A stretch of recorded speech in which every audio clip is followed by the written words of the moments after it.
Toutes les histoires que vous allez voir sont vraies. Aujourd'hui, ces mystères sont encore inexpliqués. Le très sérieux collège de patapsychologie. C'est quoi ça? Voilà la grosse question. Un des principes fondamentaux est d'ailleurs celui de l'équivalence des contraires. C'est peut-être ce qui vous explique ce refus que nous manifestons de ce qui est sérieux et de ce qui ne l'est pas, puisque pour nous, c'est exactement la même chose. Mais voyez quelle extravagance! De toute façon, il y aura des fluctuations spatio-temporelles. Pourriez-vous éclairer nos auditeurs avides de lumière? Nous vous écoutons dans le plus grand recueillement. Bonjour à tous et bonjour à toutes et bienvenue dans le très sérieux collège de patapsychologie. Je suis Nathan Elry, doctorant en psychologie clinique et je suis très heureux de vous retrouver pour ce, dites-moi déjà, 6e épisode du très sérieux collège de patapsychologie. Alors, vous vous demandez peut-être sûrement ce que c'est le très sérieux collège de patapsychologie. Eh bien, c'est votre podcast scientifique, mais bon, qui se prend quand même pas trop au sérieux sur le monde de l'exceptionnel, de l'étrange, du bizarre, du paranormal, bref, sur la patapsychologie finalement. Ce podcast est produit par l'association Anomalie, dont on va reparler juste après, et pour ce 6e épisode, on ne va quand même pas changer la formule, elle marche pour l'instant si bien. À chaque émission, on reçoit un invité pour parler d'une thématique sur laquelle il ou elle travaille et que cette personne affectionne et explore. Et aujourd'hui, on a le plaisir d'accueillir avec nous Colline Candela, qui est doctorante en psychologie. Salut Colline! Salut! Comment tu vas? Bah très bien, et toi? Bah super, merci beaucoup. Alors, Colline, comme tu m'as dit que tu étais une grande fan de l'émission, tu sais très bien ce qui t'attend maintenant. Est-ce que tu peux te présenter, s'il te plaît, parce qu'on va quand même pas le faire pour toi. Ah évidemment, en tant que grande fan, il faut que je sois vraiment à la hauteur de mon titre. Du coup, voilà, je m'appelle Colline Candela, je commence ma thèse sur le sujet de la rêverie compulsive et j'espère que c'est un sujet qui va vous plaire. Je pense que ça devrait leur plaire, ouais. On verra bien. Ok, merci beaucoup. Et pour discuter de tout ça avec toi, aujourd'hui, vous avez l'habitude, j'ai notre sniper officiel, j'ai nommé Renaud Évrard. Comment vas-tu, Renaud? Très bien, salut Nathan, salut Colline. Qu'est-ce que tu fais, toi, dans la vie, Renaud? Je dirige des thèses. Oui, attends, 6 mois, t'as pas changé. À temps plein, ouais, toujours. Et je suis également président de l'association Anomalie, donc association de médiation scientifique et culturelle sur les anomalies et puis principalement dans la région Grand Est. Ok, merci beaucoup Renaud pour cette petite présentation. Alors avant de passer à tes recherches Colline, que tu nous expliques un petit peu toutes ces histoires autour de la rêverie compulsive, etc., je vous propose qu'on passe à notre traditionnel Flash Info avec la rubrique Anomalie Report. Anomalie Report.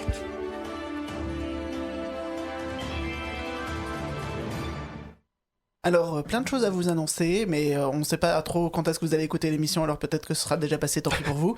Le 12 et 13 février, nous organisons des journées d'études internationales sur le thème des trans, donc les états non ordinaires de conscience, pas les autres trans, même si on n'a pas de problème avec eux, mais voilà. Et donc, la thématique sera trans et expérience exceptionnelle. Ça se passe à Nancy, dans l'amphithéâtre de la présidence Cours-Léopold.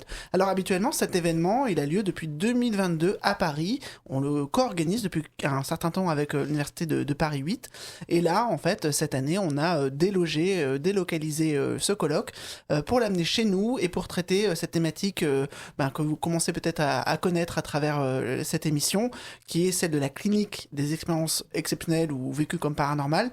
Il se trouve que début février, le 4 février, sort chez Duno, qui est un grand éditeur universitaire, un livre collectif qui s'appelle 16 cas de clinique des expériences exceptionnelles, et pour le coup on va essayer de faire ce colloque sur cette thématique, comment des états modifiés de conscience peuvent induire des vécus mystiques, incroyables, très étranges, qui sont ensuite peut-être parfois difficiles à intégrer, parfois avec des bienfaits, parfois avec des aspects négatifs, et donc on va inviter un certain nombre de spécialistes des questions de transe ou d'état non ordinaire de conscience dans une perspective pluridisciplinaire. Il y aura des artistes, des côtés un peu plus anthropologiques. Et il y aura en tout 8 conférences, 4 ateliers, 2 sessions thématiques et une expo qui vous attendent. Tout ça est évidemment gratuit. On peut également, ce sera diffusé en ligne. Il y aura un lien que vous pourrez trouver pour vous inscrire et puis pour recevoir le lien pour suivre en ligne. Et puis on va essayer éventuellement d'enregistrer. Si vous ratez cet événement, eh bien vous pourrez vous le repasser probablement via une chaîne YouTube. Donc bon, je vous fais pas forcément de la liste de tous les invités parce que ça peut être un peu long. Il y en a beaucoup, effectivement. Oui, voilà. Et sachez qu'en tout cas ce livre, voilà, vous pouvez tout à fait y accéder. Alors du coup là, faut payer, mais bon. Et on aura des rattrapages parce qu'on va le présenter, par exemple le samedi 14 février à Paris, de 16h à 18h, au sein d'une fondation de recherche qui s'appelle l'Institut Métapsychique International dans le 10e arrondissement. On sera plusieurs des co-auteurs du livre à être présents pour une conférence sur le thème « Écoutez le paranormal, témoignage de cliniciens ». Et donc ce livre, voilà, qui est un petit peu au cœur de ce colloque, c'est vraiment le fruit un peu plus d'une année de travail de tout ce collectif là. Nathan est dedans. Colline, t'es pas dedans? Bah non. Je ne suis pas dedans. Pourquoi Colline n'est pas dedans? C'est une vraie question, ça. Colline, qu'est-ce que t'as fait? J'ai migré. En fait aussi t'es un peu au début de ta thèse. Il y a des gens un peu plus établis, mais bon, il y a des gens qui sont au début de leur thèse qui sont dedans quand même. Je suis pas aimée, c'est pas grave. Bon, est-ce que t'es trop doué pour nous? Ouais, c'est ça. L'inverse. Va falloir qu'on crée des ponts avec toi. Mais en tout cas, on traite dans ce livre de fantômes, de télépathie, d'expériences de mort imminente, de synchronicité, toutes ces expériences qui suscitent fascination et rejet. Et là, on va plutôt l'aborder sur le champ du soin, la perspective clinique. On présente des cas de patients qu'on a reçus et qui sont finalement un peu les co-auteurs aussi de cet ouvrage. Et autour de ces cas, on va s'interroger, on va interroger les lecteurs et puis proposer une analyse. C'est pas forcément la seule possible. Et avec 16 cas, ça nous permet d'avoir... On ne couvre pas tout, mais on a quand même un éventail assez large de choses qu'on peut rencontrer en tant que professionnel de santé. Donc ça peut intéresser les professionnels, les étudiants qui se posent des questions là-dessus, mais aussi les personnes qui vivent ces expériences sur trouver des témoignages similaires, trouver un petit peu la logique qui peut être sous-jacente. Donc voilà, c'est Duno, à nouveau, qui nous suit pour ce livre, qui est édité donc par moi-même, Romain Jallet, un de mes doctorants, et Claude Mermans, qui est psychologue et chercheur associé au laboratoire Interpsy. Voilà, dans les autres infos, c'est un petit rappel, mais il y a toujours un séminaire sur les expériences exceptionnelles, clinique, histoire et anthropologie des expériences exceptionnelles, qui se tient le premier mardi de chaque mois, le soir, de 18 à 20h, à l'EHESS. C'est donc à Paris, l'école des hautes études en sciences sociales, mais ça se suit également en visio et ça se suit également gratuitement. Donc là, le 3 février, j'interviendrai sur les expériences de mort imminente. J'ai déjà fait une intervention sur la question de la preuve dans le champ des expériences exceptionnelles. Et il y aura plein d'autres interventions encore au cours de l'année. Et voilà, c'est un milieu intellectuel qui accueille ces questions un peu pour la première fois. Et donc, ce séminaire est co-organisé par Sylvain Piron, qui est un directeur d'études en anthropologie historique, et Antoine Bieuil, professeur à l'université de Paris 8.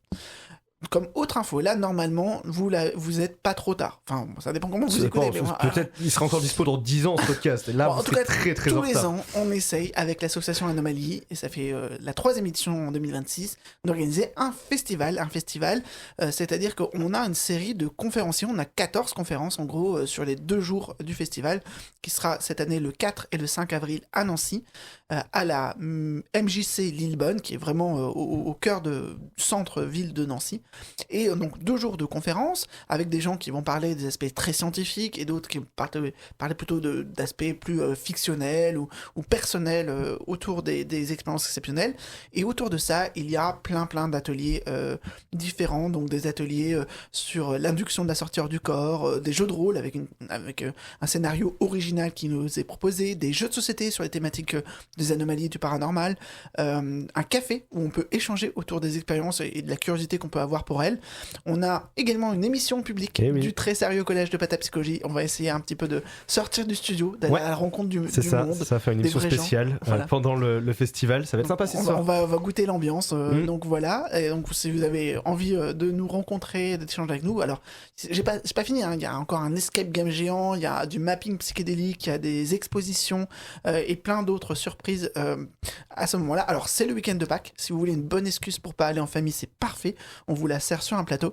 Et si vous voulez rencontrer des gens comme Fanny Charras, une anthropologue, Yann Karov qui va faire une conférence sur les intelligences non humaines, on aura probablement un concert de l'atelier choral à nouveau du Chœur universitaire de Nancy. Il va y avoir également David Gallet qui va parler des enfants pas comme les autres, Julie Eva qui vient de sortir un livre chez Albert Michel sur justement les sorties hors du corps, Jonathan Ginet qui a travaillé sur Camille Falmarion. Enfin, en fait voilà, le programme il est extrêmement riche, il y a déjà des infos qui circulent en ligne, c'est de nouveau gratuit si vous avez l'occasion de passer dans le coin, vous êtes vraiment les bienvenus.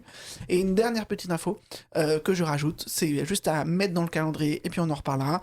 Le 6 et le 7 mai 2026 à Metz, on va organiser une nouvelle édition d'un colloque qui s'appelle Parler avec les morts et qui fait converger les travaux des psychologues du laboratoire Interpsy et d'artistes et de personnes qui travaillent plus sur les aspects littéraires, anthropologiques sur ce sujet de Parler avec les morts. Donc c'est l'Université de Lorraine et 2 groupes finalement qui se rejoignent sur ces questions des contacts et des bricolages contemporains autour de la mort.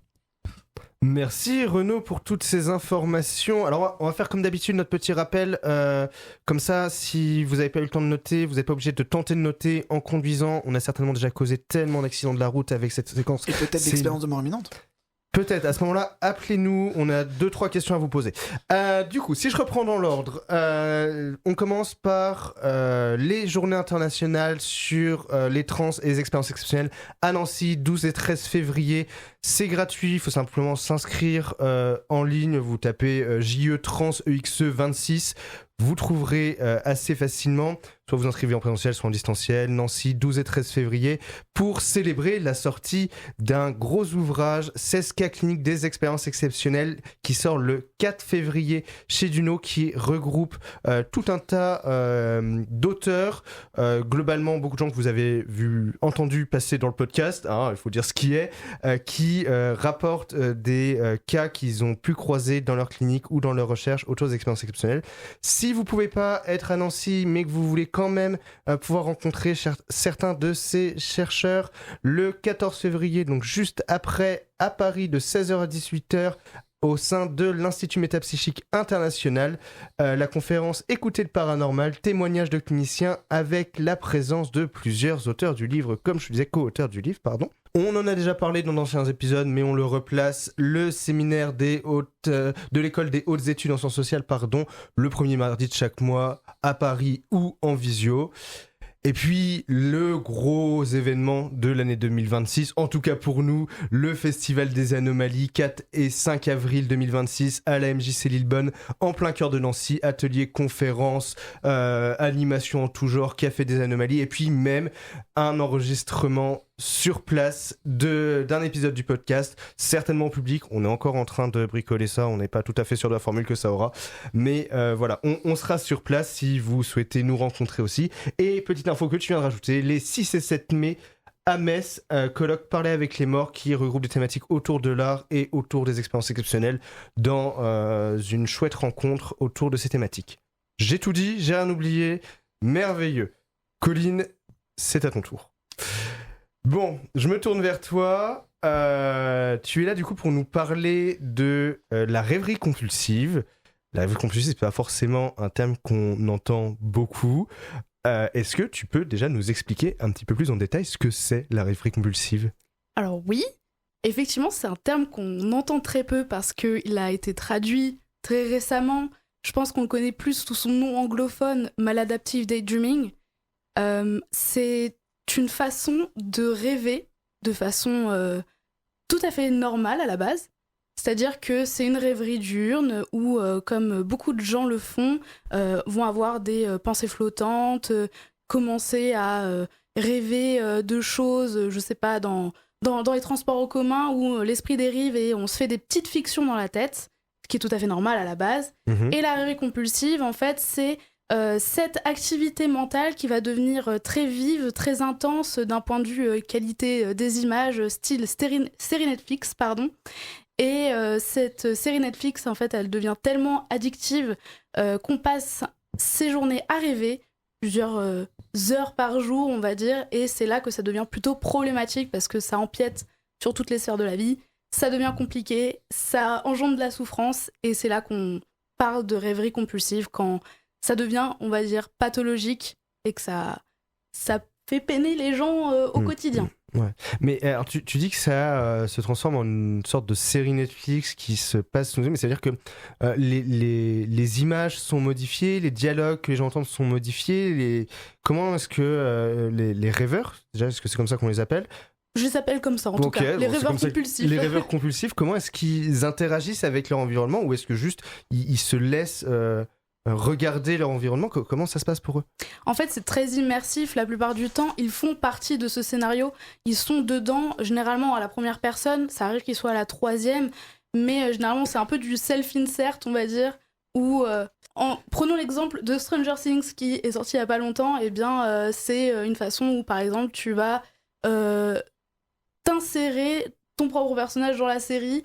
Je dis ça au pif, mais ça peut être des fictions totalement créées de A à Z par la personne. Et ça va être tellement immersif que c'est comme si la personne elle va vraiment voir les choses se dérouler sous leurs yeux. Elles vont vraiment entendre des voix. Et très souvent, dans la rêverie compulsive, elles vont même bouger, en fait. On va les voir bouger les mains, parfois faire les 100 pas.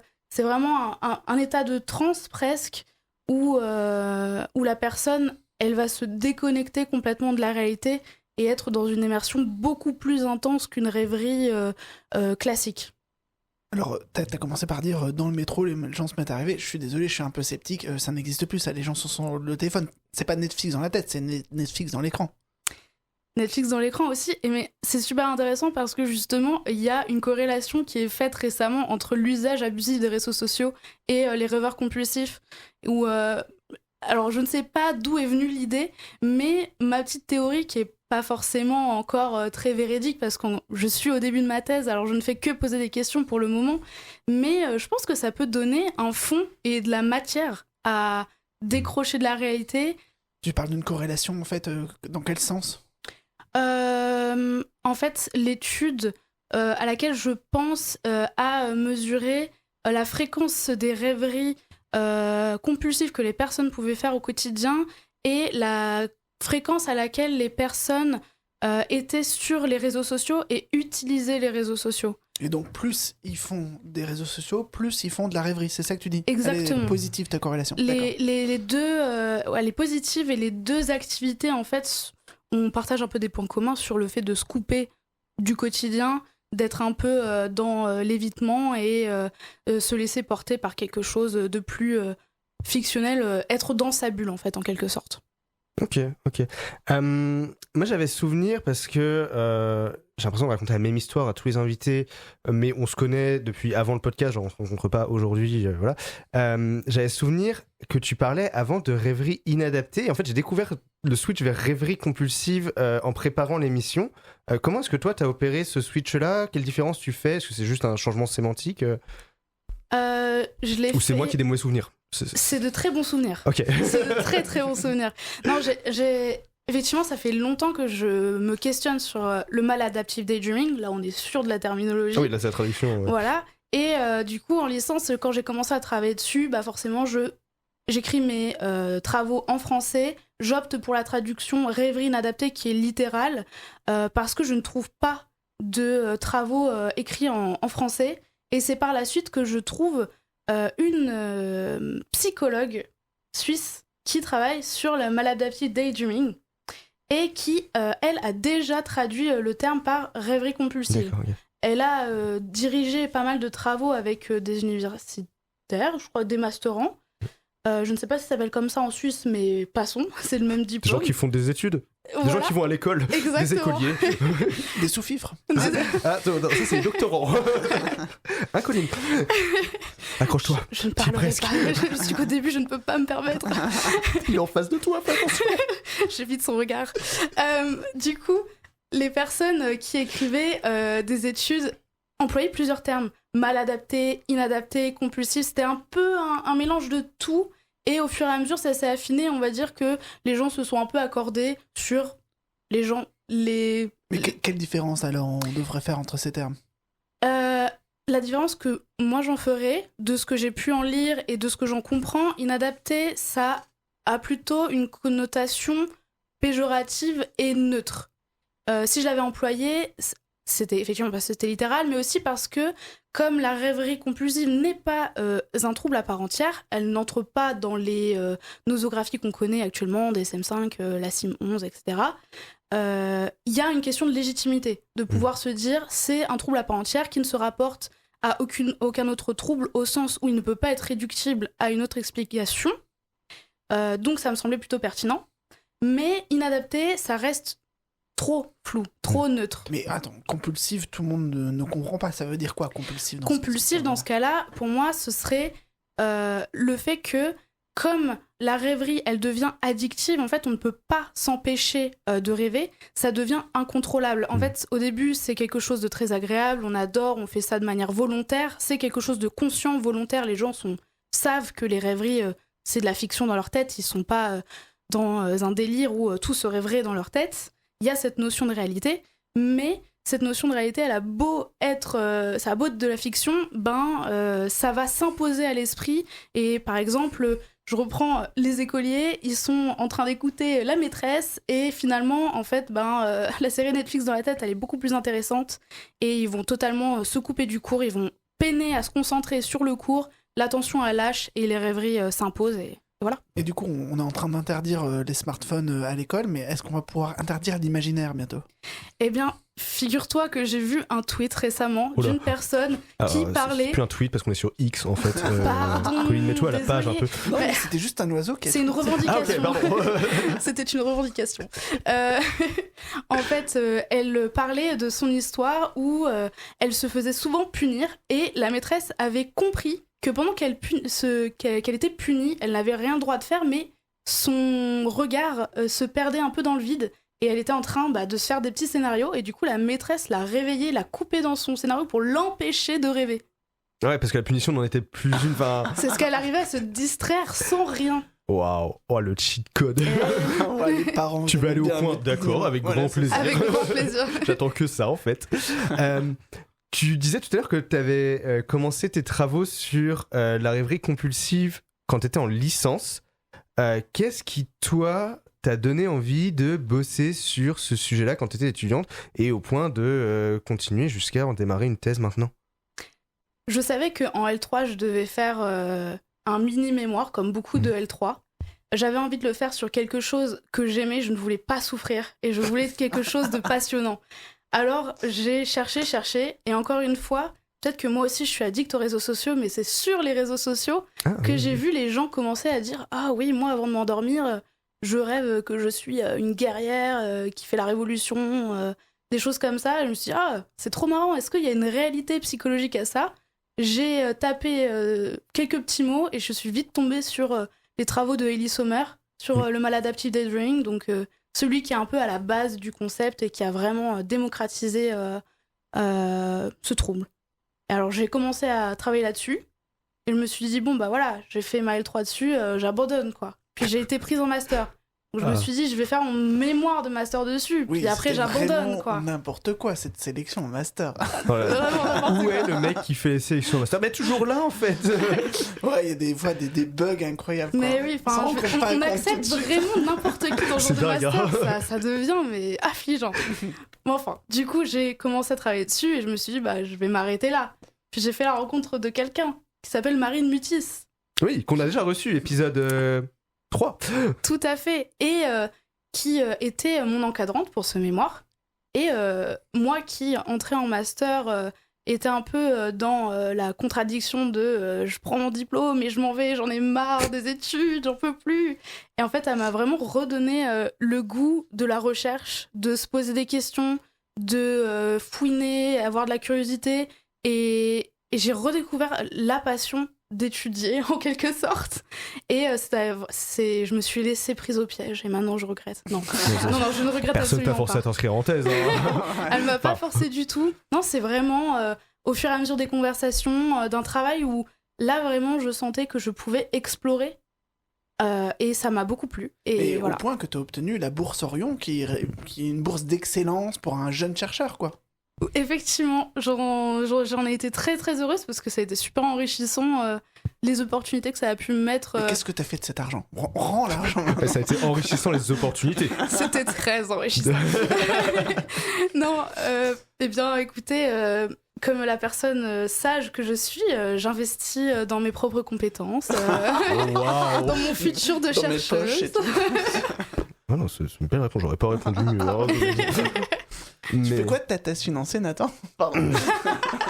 J'ai acheté une voiture. Ok. Et la question qui m'a traversé l'esprit, c'est ce moment où toi tu découvres le maladaptive daydreaming, parce que t'as pas encore posé la rêverie compulsive dessus à ce moment-là. Est-ce que t'as pas un espèce de truc de... Est-ce que t'essayes de voir si toi aussi t'arrives à te plonger dans des rêveries comme ça, ou t'as peur, justement t'évites parce que tu dis on peut sombrer super vite dans un truc addictif ou... Eh bien, en fait, j'ai réalisé que j'en faisais et j'ai pu en faire, peut-être ado, début de la jeune adulte. Je peux pas dire que je suis encore jeune adulte, mais s'il vous plaît, j'en faisais. Je pense que moi, mon expérience là-dessus, ça a été peut-être me dire, j'ai envie un peu de redorer le blason de ce que ça fait, que finalement, il n'y a pas que le côté pathologique, il y a quelque chose de bon et de symbolique, quelque chose qui peut vraiment aider au bien-être. Et du coup, de peut-être renuancer le discours sur le maladaptive daydreaming. C'était peut-être un peu ça, ma première perspective dessus. Parce qu'il y en a qui veulent effectivement, tu le disais, l'intégrer dans la classification des maladies mentales et en fait vendre le maladaptive daydreaming comme une maladie nouvelle, quoi. Exactement. Après, je suis pas totalement contre parce que justement, de ce que je vois dans la revue de littérature, comme c'est très nouveau, on ne sait pas ce que c'est plutôt difficile à expliquer parce que ça paraît très normal au premier abord de se dire des rêveries diurnes, tout le monde en fait ou quasiment. Mais quand on voit certaines, je dirais, mauvais diagnostics, entre grosses guillemets, ça peut... certaines personnes qui ont des rêveries compulsives se disent on m'a diagnostiqué TDAH, mais je ne suis pas du tout TDAH et le diagnostic, les traitements, les thérapies qui vont avec ne m'ont pas aidé, ça ne m'a pas aidé à progresser. Donc en ce sens-là, le reconnaître, ça a une légitimité, ça permet peut-être de mieux accompagner les gens qui en souffrent.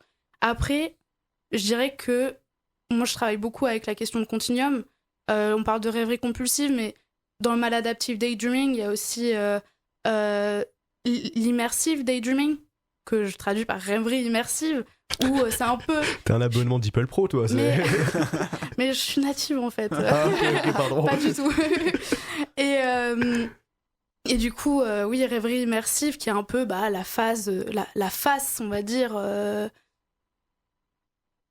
la face pas pathologique de la pièce du maladaptive daydreaming. Justement, tu disais que tu essayais un petit peu par ce travail de redorer le blason, l'image de ce maladaptive daydreaming. Toi, tu as une formation en tant que psychologue clinicienne, plutôt avec une approche psychodynamique. Comment est-ce que justement cette approche-là, tu la mets en lien avec cette rêverie-là? Comment est-ce que tu assembles toutes ces pièces ensemble?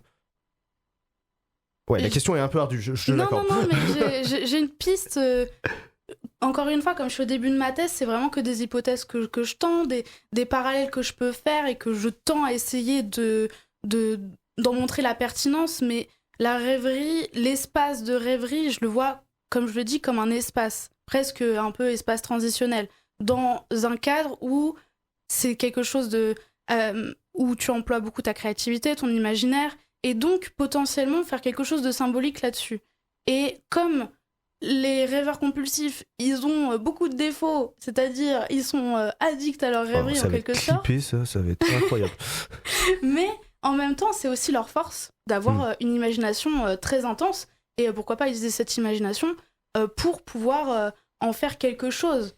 Par exemple, si on est déçu de la saison 5 de Stranger Things, on fait une meilleure saison 6. Quoi. Exactement, pas besoin de l'IA, juste à l'imaginer en fait. Ouais, de fou. Et du coup, oui, utiliser cette imagination dans des choses, dans des thérapies. Moi, en tout cas, c'est ce que j'aimerais faire. Par exemple, dans les médiations thérapeutiques, employer des médiums qui soient à la base de récits immersifs, comme peut l'être la rêverie inadaptée ou compulsive. J'ai encore du mal à lâcher avec mon ancien terme, mais c'est un deuil, un processus à faire sur le long terme. Ouais, mais ça va se faire petit à petit. Hein. Et du coup, moi, j'aimerais bien faire des jeux de rôle où il y a des récits immersifs, il y a beaucoup... c'est un espace dans lequel on peut travailler la symbolisation, quelque chose qui peut aider les rêveurs compulsifs petit à petit à atteindre. Donc tu veux soigner les gens en les faisant jouer. En fait, on m'a dit un jour, aime ton travail, tu ne travailleras jamais. Et du coup, je veux jouer en travaillant. C'est comme ça qu'on fait une thèse non financée. Ah Non, parce que c'est que la souffrance quand j'ai un financement. C'est ça le message derrière. Aidez-moi. Merci beaucoup Colline pour ça. Qu'est-ce que je suis complètement perdu dans mes notes, mais en fait j'étais perdu dans ce que tu me disais. Je rêvais, ça y est, voilà. Ouais. Tu m'as plongé. C'est contagieux, j'ai oublié de le dire. Oui, je vois ça. Non, si, ça y est, j'ai retrouvé. Non, j'ai du mal. Ça va venir. Comment ? J'ai l'impression, quand on parle de rêverie, justement, là j'étais en train de rêver, en fait, on rêve tous, globalement au quotidien, on a tous des moments de rêverie. C'est quoi la part de compulsivité ? C'est-à-dire, quelle part de la population vraiment se retrouve en même temps rêveur compulsif ? Parce que rêveur tout court, je pense qu'on est à 100% ou presque 100%. Je connaissais quelqu'un qui ne rêvait pas. Les ou alors peut-être pas du tout. Ouais, il y a ça qui n'ont pas d'image là, mais quelqu'un qui s'endormait, c'était off, interrupteur, et il se réveillait on. Voilà, et il n'avait pas de... Ah oui, ça, c'est pour vraiment la rêverie nocturne, et plutôt pour les rêveries diurnes, je pensais. Mais après, il y en a certainement, hein, je balance des stats à la volée. Ce troisième année de thèse, j'essaie de survivre comme je peux. C'est tout un art. Du coup, bref, pour en revenir à ma question... Réponds à la question. Prévalence, rêverie compulsive. Prévalence. C'est hyper complexe, parce qu'il y a beaucoup de modes, on va dire, de rêverie, l'errance mentale, des divagations, voilà, c'est un peu difficile de dresser une nomenclature autour de la rêverie compulsive, et en plus, comme c'est un terme émergent, il n'y a pas beaucoup de travaux qui étudient de manière très précise la prévalence. Il y en a une qui l'étudie en Israël, et elle serait de 2,5% dans la population. Après, il n'y a que cette stat-là que j'ai. Ouais. J'ai pour ambition de pouvoir en avoir une, clairement. Peut-être en francophonie. Pourquoi pas tâter le terrain. Est-ce que même ça existe chez nous ? Voilà, l'idée c'est d'aller dans des collèges d'une même ville, d'ausculter tous les enfants d'une certaine façon, pour voir un petit peu combien s'en dégage, quoi. Alors oui. À la fois oui et à la fois non, parce que la rêverie compulsive, tous les travaux se dirigent vraiment sur une population jeune adulte. Et je déteste faire comme tout le monde. Wow. Non, so different. Et donc j'aimerais quand même tester sur une population jeune adulte pour avoir quand même un comparatif assez pertinent.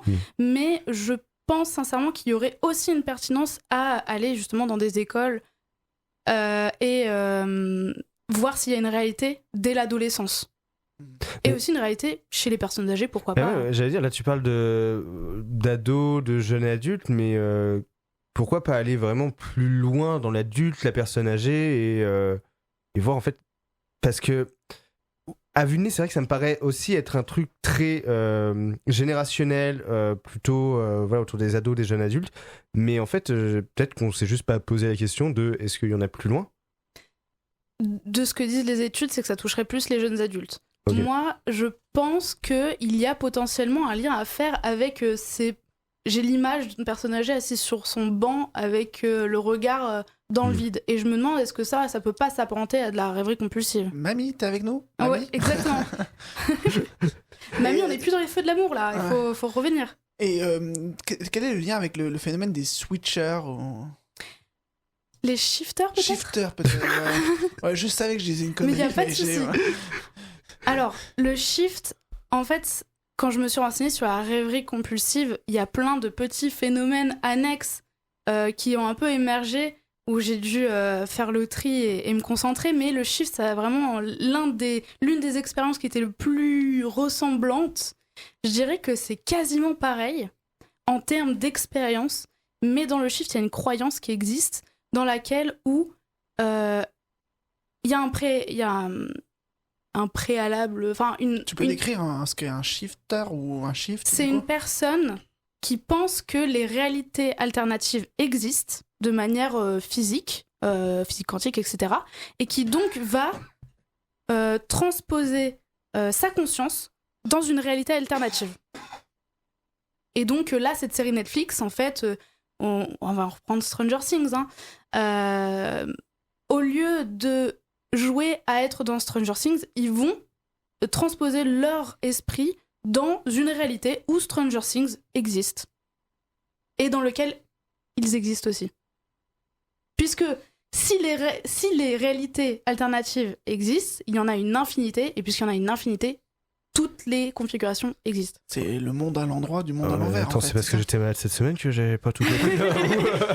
Non, mais du coup, c'est le degré de conviction sur la réalité associée à l'expérience subjective, quoi, en fait. Exactement. Dans un cas, ils savent que c'est de la fiction. Pour eux, c'est vraiment une activité de plaisir, un divertissement. Et dans l'autre, c'est une conviction où ils ont la croyance de scientifiques que...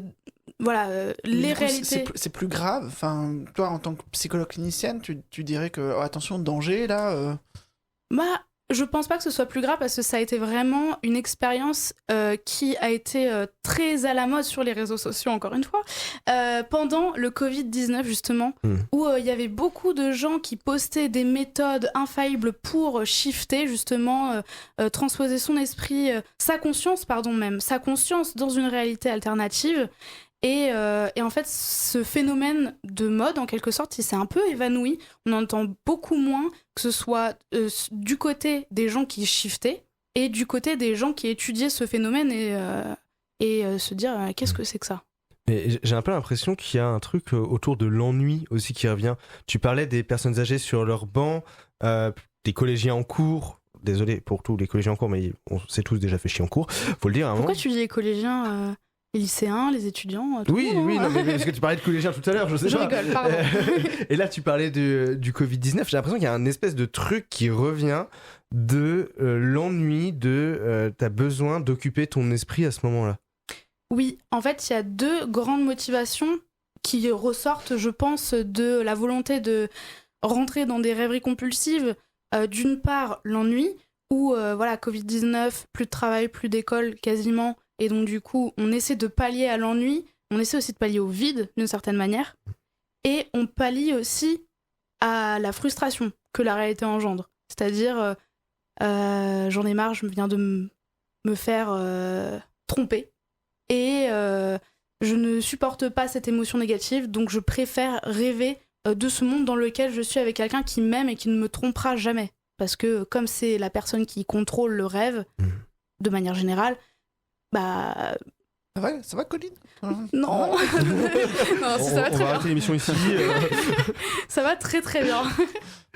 Et on le salue. Adrien, si tu passes par là. Il écoutera forcément. Voilà. J'espère bien, je serai à côté de lui, je le ferai écouter. Waouh. Il n'y a pas de vide. Tu filmeras ce moment où vraiment il entend ce passage. Et je vous l'enverrai, il n'y a pas de souci. Merci. Et on parlait justement plutôt du versant clinique.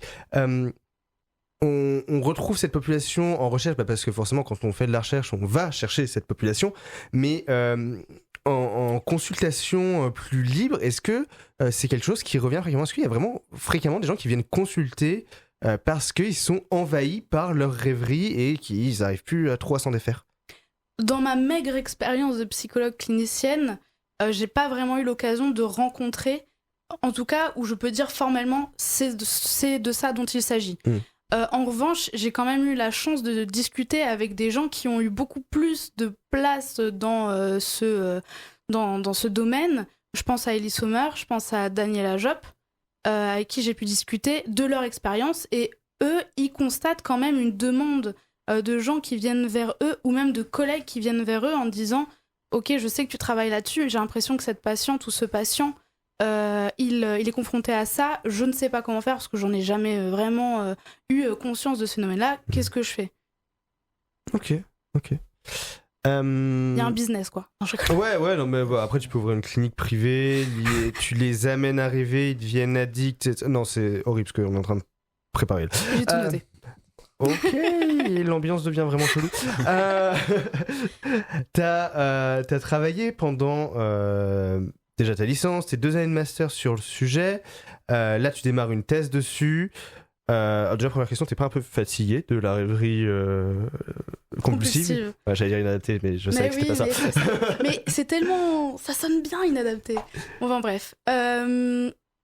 Non, je ne suis pas fatiguée. Okay. Je pense que j'ai eu un petit peu de fatigue au niveau du master où c'était un travail très demandant. Mais en fait, je trouve que le cadre de la thèse, il est très différent. Il y a une encore plus grande liberté, un champ des possibles qui est vraiment hyper intéressant. Et je trouve que c'est vraiment que le début de ce genre d'études. Et puis en Master 2, tu as eu du coup l'occasion d'aller plutôt explorer le versant jeu de rôle à visée thérapeutique. Et là, non seulement tu vas regarder le problème de la rêverie compulsive, mais aussi peut-être des ressources de l'imaginaire, des solutions. Et ça, effectivement, tu as commencé un petit peu à en parler, mais c'est pas très connu. En fait, il y a très peu de psychologues qui utilisent le jeu de rôle aujourd'hui. C'est vrai que c'est pas très connu. J'ai pu vraiment à la fois, on va dire, aiguiser mes compétences d'un point de vue théorique, où j'ai beaucoup travaillé là-dessus en stage, et aussi aiguiser mes talents de maître du jeu dans des stages cliniques en faisant des groupes de JDR. Alors effectivement, ça se fait peu, mais ça se fait de plus en plus. J'ai l'impression qu'il y a un regain d'intérêt sur les médiations thérapeutiques de manière générale, et un point de centralisation sur le JDR, ou alors c'est peut-être mon petit tunnel de référence qui me donne cette impression. On remercie Corentin Boulet du laboratoire Interpsy, qui est un spécialiste de ça, et puis en stage, tu as pu être accueilli par Tiffen Krebs aussi. Exactement. C'est mes 2 références. Je pense qu'il y a quelque chose à faire là-dessus. Mais du coup, un jeu de rôle, un JDR, c'est normalement un truc très long qu'on fait avec ses amis jusqu'à pas d'heure, en jetant des dés, etc. Comment ça soigne ça? Vous jetez des dés à la tronche qu'on fait du JDR? Ouais. Bah, c'est physique, hein. Bizarre les soirées avec vous, quand même. Nathan, il y a autre chose que les voitures et les rallyes, hein, c'est bon. Mais il peut y avoir des voitures et des rallyes dans le JDR, attention. J'arrive, tout de suite, je signe. La question, oui. Alors, la question, elle est vraiment très complexe à répondre, je pense. De manière courte, disons que déjà, c'est un espace sécurisé dans lequel on peut j'ai oublié mon mot. Incarner, merci. Incarner un personnage. Merci, monsieur. Du coup... le monsieur, il va terminer. Merci, monsieur. Pardon. On peut incarner un personnage. Ça permet de se décentrer de soi-même. Ça permet d'être moins vulnérable, parce que quand on engage des questions, des récits, des problématiques, des échanges sur des situations complexes, je donne un exemple, la mort d'un personnage, travailler sur la mort d'un personnage, ça n'a rien à voir avec travailler sur la mort de quelqu'un qu'on connaît. Ça emploie peut-être une forme de symbolisme, de pouvoir en discuter, de pouvoir l'expérimenter. Une potion de résurrection et tout ça, quoi. C'est vrai que c'est plus facile dans ce cas-là. Mais en tout cas, ça donne un nouveau cadre dans lequel réfléchir des choses qui peuvent prendre une certaine réalité dans le quotidien de la personne. Donc voilà, est-ce que, on ne le sait pas encore, mais on combine en fait 2 objets d'études originaux, un peu novateurs, pour voir si y a une solution par l'imaginaire un peu canalisé et socialisé à un problème d'imaginaire qui isole, finalement. C'est comme ça que tu le vois, non ? Franchement, je n'aurais jamais mieux résumé comme ça ma propre thèse. Ouais, il est doué, hein. Il en a beaucoup, les doctorants. J'écris des thèses. Voilà, quand on lui demande tu fais quoi dans ta vie, il répond j'encadre des thèses. Donc, c'est son taf. Donc voilà, donc ça c'est ton projet de thèse. Exactement. Globalement, en résumé en une phrase. Et est-ce que tu cherches déjà des gens? Est-ce que t'as... c'est un peu tôt, on est en train de s'avancer sur des trucs. Est-ce qu'on peut t'aider? Quelqu'un veut-il rédiger ton CPP, ton dossier de comité de protection de personnes? C'est-à-dire que je sais déjà un peu vers quel public je veux m'engager. On parlait des collèges dernièrement, donc que ce soit population adolescente, population personnes âgées, effectivement, je pense que je vais recruter à partir d'établissements dans lesquels je peux retrouver cette population. Mais pour les jeunes adultes, je pense qu'effectivement, je vais sans doute faire des appels à participation sur Internet, etc. Mais c'est vraiment pas pour maintenant. Ouais, oui, non, il y a encore un peu de temps. J'étais déjà impressionné quand tu m'as envoyé ta revue de littérature si longue, après si peu de temps. Je suis arrivé à la même longueur au bout de 2 ans, toi, au bout de 3 mois. Ouais, je pense va pas reposer la question. Non, mais de ce que t'as tu foiré fais de 2-3 l'argent. choix de recrutement, dont le mien. Hein, Ouais, c'est ça. J'aime bien écrire. Ah, mais tant mieux, vraiment, c'est toi qui as raison, clairement. On le sait, le milieu de la recherche, c'est un milieu qui est quand même un peu particulier, c'est des vies qui sont un peu particulières. Est-ce que toi, plus jeune, tu te serais imaginé faire ce que tu fais actuellement, faire de la recherche et avoir ce parcours-là jusque-là? C'est super drôle que tu poses la question parce que j'en ai parlé à ma maman récemment. Et on l'invite, elle est derrière la porte. Ça m'étonnerait. En fait, je lui parlais justement du fait que j'allais passer dans cette émission incroyable dont je suis très fan. Et sur le fait, voilà, on a un peu petite rétrospective sur mon parcours. Et elle me disait, mais tu sais que dès que t'étais au collège, tu disais déjà, moi je veux aller en doctorat. Et je ne m'en rappelais pas.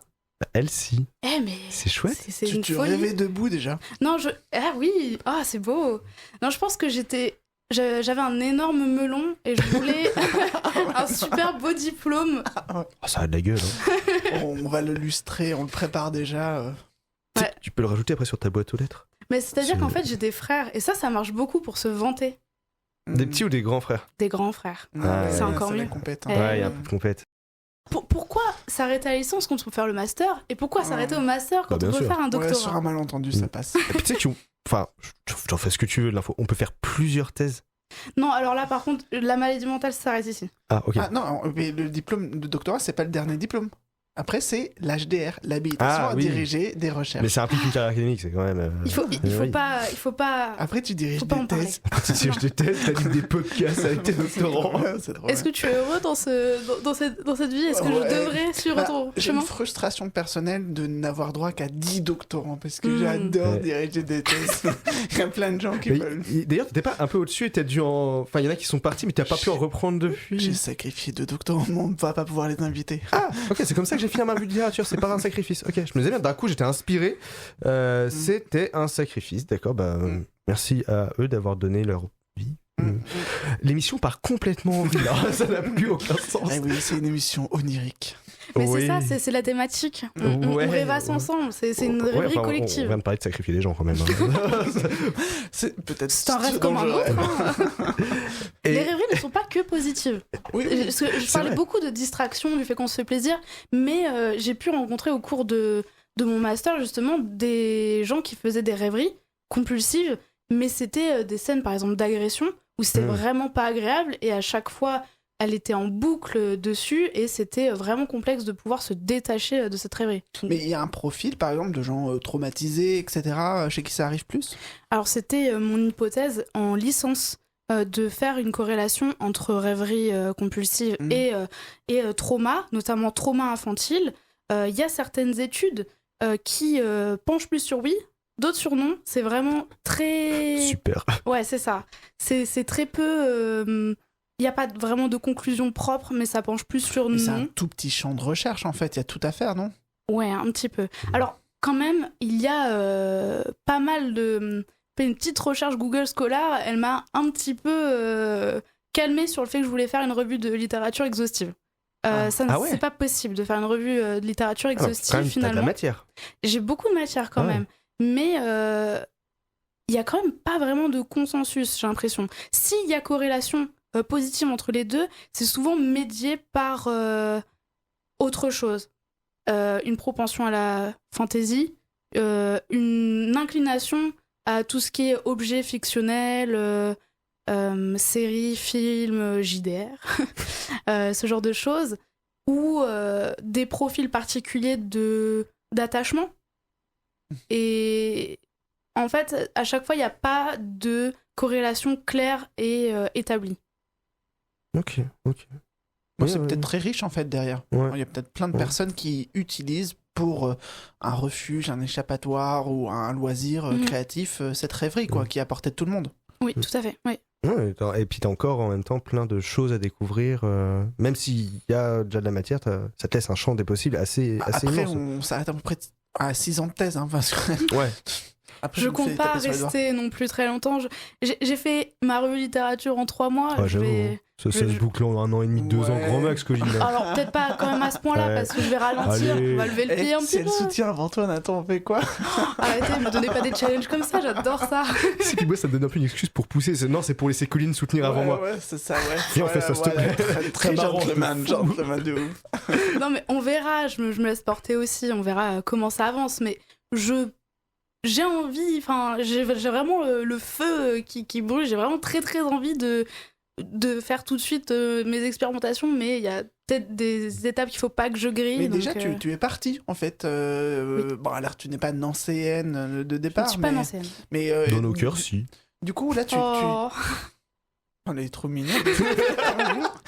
Mais du coup, voilà, est-ce que ce départ, le fait d'être plus forcément dans le même milieu universitaire, etc., ça change les choses pour toi? C'est plus du tout l'interview, là, c'est juste votre rendez-vous mensuel de direction de C'est thèse. Non, Si vous voulez, parce je coupe mon micro, je vous on laisse faire. interroge aussi, c'est quoi la vie du chercheur, Bah en oui, fait. bien sûr. On le Non fait mais tout c'est le temps. vrai, Mm. je pense que j'ai une capacité assez facilitante à me plonger dans mon ordinateur, peu importe où je suis concrètement, que ce soit un bureau, une cuisine ou mon lit. Et du coup, je peux travailler un peu de n'importe où, mais c'est vrai que par contre, l'environnement social, il y fait beaucoup. Où, je disais, Marine Mutis qui me redonne le goût d'étudier, etc. C'est par l'échange, c'est par ce que je vois de nouveau, les gens qui m'inspirent, etc. Et où quand je suis partie en Suisse, j'ai eu un petit moment de flottement. Bon, déjà, qui est assez normal dans l'installation de toute personne. Oui. Un flottement. Tous les On Suisses avait dit qui pas vont... les accents. Non, on avait dit pas les accents. Je supprime le message que j'allais envoyer à mes amis suisses. Non, et du coup, j'ai eu un petit peu de mal à m'y remettre, à me pencher de nouveau dans la psychologie. Et c'est quand j'ai recommencé à m'enquérir de ce qui se faisait, de rencontrer des psys suisses, que là, la machine, elle a commencé à redémarrer. Donc vraiment, je trouve qu'il y a quelque chose de paradoxalement très social dans la recherche. Tout à fait d'accord. Ouais. Oui, c'est vrai que l'inertie est pas mal. On arrive doucement à la fin de cette émission. Et tu le sais, point, parce que tu es une grande fan de l'émission. Elle fait moitié de toutes nos vues sur tous nos podcasts. Elle me l'a dit. C'est faux. Je m'endors avec. Waouh, c'est presque bizarre. Mais tu le sais, on conclut toujours l'émission par une question un peu gimmick qui revient pour tous nos invités, à savoir qui est-ce que tu aimerais voir prendre ta place dans cette émission? Est-ce que tu as des chercheurs ou des chercheuses à nous conseiller pour prendre ta place dans cette émission? J'ai fait mes devoirs, j'ai cherché, je me suis creusé la tête. Et au début, j'avais pensé forcément, parce que j'ai pu déjà parler, Elie Sommer, Daniel Ajob, qui sont des gens qui connaissent mon sujet. Je me suis dit, une émission sur le même sujet, bof. Ouais. Il faut trouver autre chose. Faut qu'ils viennent à Nancy. Puis, avec des vrais chercheurs qui sont spécialistes du truc, je veux dire, c'est pas... Ouais. Non, puis j'ai un niveau d'anglais complètement rincé, faut prendre ça en compte. Daniel Ajob parle français. Merveilleux, merci beaucoup. Mais encore une fois, c'est pas la question. Et je me suis dit, mais pourquoi pas?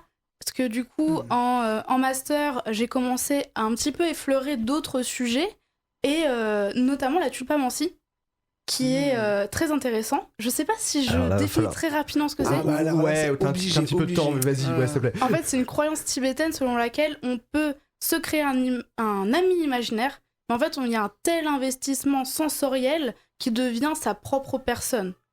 Donc il agit indépendamment de la volonté de son créateur, en quelque sorte. Ok. Donc c'est un peu comme la rêverie la rêverie compulsive. C'est dans la tête, on construit quelque chose. Mais ça va un peu plus loin, c'est un peu l'effet d'un golem, en fait. Exactement. Qui va pas forcément prendre une forme physique, mais une forme immatérielle. J'ai cherché, donc, pour vous, mesdames et messieurs. Elle a fait notre taf, en fait, c'est merveilleux. Donc, il y a un homme qui a travaillé un petit peu, qui parle français, Samuel Vessière. Ok. Et je me suis dit, français veut pas dire France. Ah oui. Il est québécois. Donc j'ai cherché autre chose. Je me suis dit... quelqu'un d'autre, on veut dire, plutôt. Non, mais là, en fait, elle rattrape tous les invités qui ont eu un moment de flottement qui sont je sais pas trop. Voilà. Et je me suis dit, rêverie compulsive, rêve lucide. Et du coup, je suis tombée sur le profil de Perrine Ruby. Donc c'est une chercheuse que... Mais on a une spécialiste locale du rêve lucide. C'est vrai. Oui. Bah oui, c'est Paloma Burek. Mais maintenant, désolé, il faudra cutter cette question. Je n'ai pas fait mes devoirs. Depuis le début, je On pense peut à peut-être faire un Paloma épisode Burek. crossover Paloma Perrine Ruby. Mais je n'ai jamais eu la chance de la rencontrer. Eh ben, elle est dans le coin là. Ah, Elle est dans le coin. Incroyable. On peut peut-être aller lui dire bonjour tout à l'heure. Et elle a travaillé, et ce sera super intéressant, sur une pionnière du rêve lucide qui a été complètement oubliée et sur lequel on Incroyable. a coécrit un article historique. incroyable. Incroyable. Enfin, historique, historique juste comme ça, quoi. C'est la méthode, hein, c'est pas le. Oui. Voilà. Voilà. Je précise, c'est modeste. On va conclure là-dessus. Merci. On va conclure là-dessus, ce sera parfait. Merci beaucoup, Colline, pour ton temps, pour ton investissement, pour toutes Merci ces à réponses. vous. C'était super. Merci, Renaud, encore une fois, d'avoir co-animé avec moi. Et puis, merci à Radio Fadjet qui nous prête ses studios pour l'enregistrement de cette émission. Merci à l'association Anomalie qui produit ce podcast. Et encore une fois, merci à vous deux. Merci. Merci beaucoup.